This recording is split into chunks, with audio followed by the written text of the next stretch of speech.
আজকে আমি একটা ইলিশ মাছের নতুন রেসিপি এনেছি, সেটাই আপনাদেরকে শেয়ার করব। ইলিশ মাছটা খুব একটা বড় ছিল না, একটু ছোটই ছিল, কিন্তু ইলিশ মাছে খুব সেন্ট আছে আর খেতেও খুব ভালো। এটা বানাবার জন্য আমি সর্ষে আর কাঁচা লঙ্কা বেটে নিয়েছি একসঙ্গে। সর্ষেটা খুব স্মুথ করে বাটতে হবে, যেন খোসাগুলো ছেবড়া ছেবড়া হয়ে না থাকে। সর্ষে যদি ভালো করে না বাটা হয় তাহলে কিন্তু এতে গ্যাস অম্বল হয়। আর লাগবে আমার একটু টক দই। টক দইটা আমি ভালো করে ফেটিয়ে নেব। আর ইলিশ মাছটা আমি কাঁচা বানাই না, আজকাল যা পলিউশন, সেই জন্যে আমি অল্প একটুখানি ভেজে নেব। তেলটা আমি অল্পই দিয়েছি, ইলিশ মাছ ভাজতে বেশি তেলের দরকার হয় না। এবারে আমি মাছগুলো একে একে ভেজে নেব।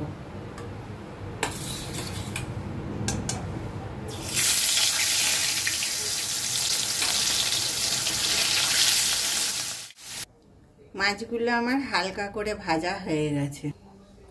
তেলটা গরম আছে, তেলের ওপর আমি পেঁয়াজটা দিয়ে দেব। আমি পেঁয়াজ দিয়ে ইলিশ মাছ করি, এইভাবে বানালে আপনারা চাইলে কালো জিরে দিতে পারেন। এবার এই সর্ষে বাটাটা দিয়ে দেব। এবার টক দইটা দিয়ে দেব। খুব সামান্য হলুদ দেব, পরিমাণ মতো নুন দেব, অল্প সর্ষের তেল দেব। এগুলো খুব ভালো করে মিশিয়ে নেব। অল্প আমি জল দেব। চিড়ে রাখা কাঁচা লঙ্কা আমি দিয়ে দেবো। ওদিকে আমি সর্ষের সঙ্গে 4টে লঙ্কা বেটেছিলাম। এবারে গ্যাসটা আমি অন করব।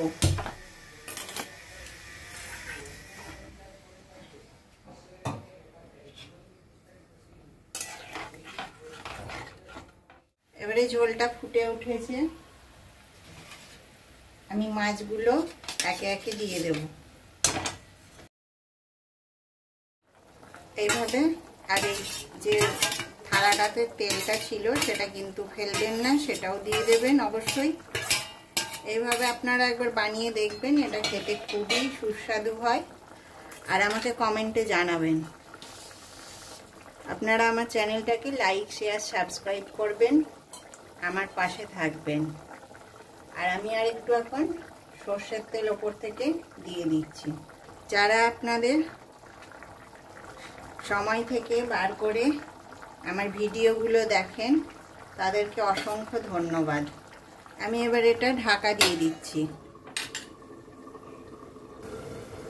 এবারে আমি এটাকে একবার খুলে উল্টে দেব। এবারে আমি খুলব।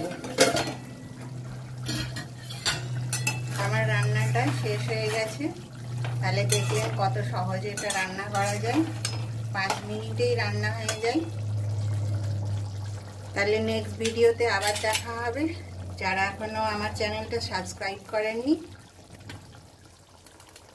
চ্যানেলটাকে অবশ্যই সাবস্ক্রাইব করবেন আর আমার পাশে থাকবেন। তাহলে এই পর্যন্ত, নমস্কার।